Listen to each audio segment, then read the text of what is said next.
வணக்கங்க, நான் உங்க சமையல்காரர் பொண்ணு. இன்னைக்கு நம்ம சமையல்காரர் பொண்ணுல பார்க்க போறது மோர் குழம்பு. ரொம்ப ஈஸியா ஃபாஸ்டா எப்படி மோர் குழம்பு வீட்ல செய்யலாம்னு வாங்க பார்க்கலாம். மோர் குழம்பு வைக்கிறதுக்குங்க முதல்ல அரைச்சி ஊத்துறத ரெடி பண்ணிக்கலாம். அரைச்சி ஊத்துறதுக்கு தேவையான பொருட்கள் இதுதாங்க. நான் ஒரு 2 டீஸ்பூனுக்கு துவரம் பருப்பு எடுத்து வச்சிருக்கேன். இது சாம்பார் வைக்கிற பருப்பு தாங்க. இது வந்து 1 டீஸ்பூனுக்கு அரிசி. இது நம்ம நார்மலா சாப்பாடுக்கு யூஸ் பண்ற அரிசி. ஒரு வரமிளகாய் எடுத்து வச்சிருக்கேன். 2 கருவேப்பிலை எடுத்து வச்சிருக்கேன். இது வந்து 1 டீஸ்பூனுக்கு கொத்தமல்லி எடுத்து வச்சிருக்கேன்.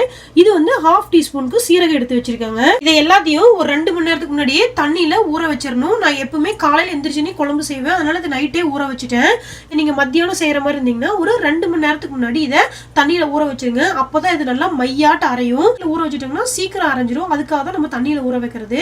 இது கூடயே சேர்த்தீங்க ஒரு 3 டீஸ்பூன் தேங்காய் வச்சிருக்கேன், அதையும் அரைச்சுக்கணும். இந்த கருவேப்பிலையும் போட்டுக்கலாம். இப்ப இந்த ரெண்டையும் மிக்சியில நல்லா மையாட்ட அரைச்சுக்கணுங்க. இப்ப இதை நான் அரைச்சிட்டு வந்துடுறேங்க. பாத்தீங்கன்னா இப்ப இதை நல்லா நான் அரைச்சிட்டேன். இப்போ மோர் குழம்பு தாளிச்சிடலாங்க. நம்ம இந்த மோர் குழம்புக்கு ஃபுல்லாவே தேங்காய் எண்ணெய் தான் யூஸ் பண்ண போறோம், அதனால கொஞ்சம் தேங்காய் எண்ணெய் விட்டுக்கோங்க. நான் இன்னைக்கு மோர் குழம்புக்குள்ள போடுறதுக்கு வெங்காயம் எடுத்து வச்சிருக்கேன். காய்கறி எதுவும் போடலைங்க, வெறும் வெங்காயம் மட்டும் போட்டு மோர் குழம்பு வைக்க போறேன். இப்போ எண்ணெய் நல்லா சூடாயிருச்சு. இதுல ஒரு வெங்காயத்தையும் 2 பச்சை மிளகாயும் வெட்டி வச்சிருக்கேன், அதை போட்டுடலாம். வெங்காயம் பாத்தீங்கன்னா கொஞ்சம் பெருசு பெருசா கட் பண்ணி வச்சிருக்கேன், இதை போட்டுடலாங்க. வெங்காயம் ஒரு பாதி வணங்கட்டுங்க.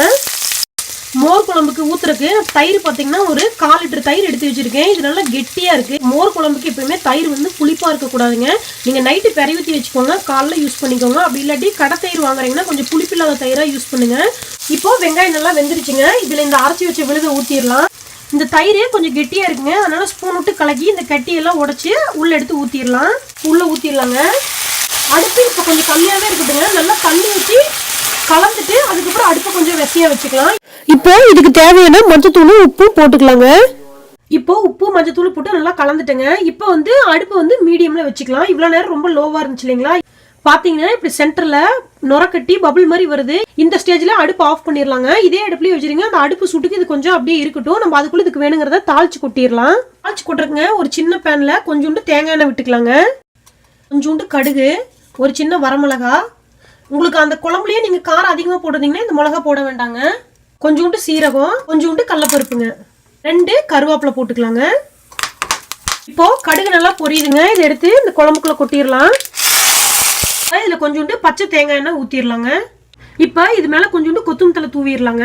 இந்த மோர் குழம்பு பாத்தீங்கன்னா ஆறுனதுக்கு அப்புறம் கொஞ்சம் கெட்டியாகுங்க, அதனால நீங்க குழம்பு வைக்கும் போதே அதுக்கு தகுந்த மாதிரி தண்ணி ஊத்திக்கோங்க. மோர் குழம்போட ஹைலைட்டே நம்ம அரைச்சு ஊத்தணும் இல்லைங்களா, அதோட வாசனை தான். தயிரோட சேர்ந்து அது வாசனை வர்றது. நீங்க ஒரு கரண்டி ஊத்தி சாப்பிட்டீங்கன்னா இன்னொரு கரண்டி ஊத்தி சாப்பிடணும்னு தோன்ற அளவுக்கு இருக்கும். இந்த மோர் குழம்புக்கு வெறும் வடகத்தை மட்டும் பொரிச்சு வச்சுக்கிட்டு சாப்பிட்டீங்கன்னா அவ்வளவு சூப்பரா இருக்குங்க. அவ்வளவுதாங்க, சூப்பரான மோர் குழம்பு ரெடி ஆயிடுச்சு.